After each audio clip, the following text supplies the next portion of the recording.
The sixth eruption in the Reykjanes Peninsula related to the Svartsengi volcanic system of the Iceland has been different in a way. It was started like this, but it was bigger than anything else we have seen so far since the December 2023 actually.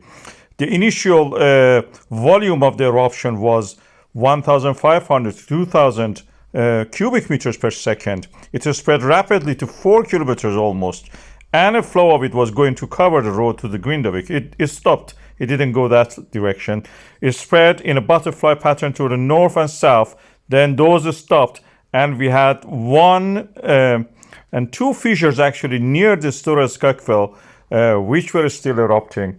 And by Saturday, it was around 100 cubic meters, and now it's around 20 to 30 cubic meters per second. And it has reduced significantly, but is erupting in those 2 points. The uplift of the land by the magma accumulation in the Svartsengi reservoir thickened the ground by 40 centimeters before erupting, of course, emptying its load.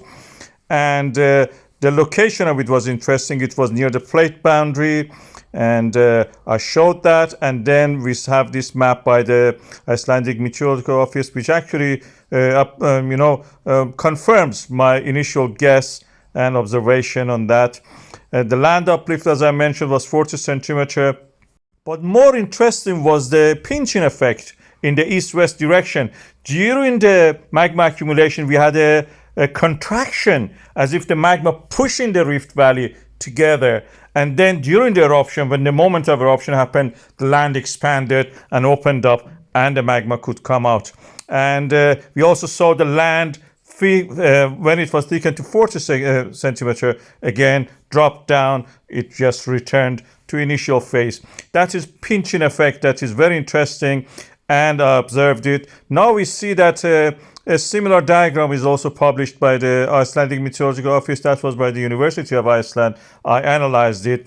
The volume of the magma eruption is huge, and based on the free fall calculations of 6 seconds for a particle in the top of the fountain reaching the ground, we have reached the conclusion that it's around 176 meters high. At the highest point, it can differ.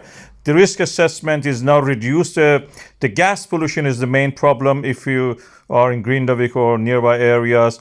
And the changing of the direction also today is toward the northwest, then it will be toward the west, where the Vogur and other areas are. This is the, of course, updates that Icelandic Meteorological Office has released. The risk assessment is a legal document, and it makes you aware when you've seen that, you know the risk associated with it.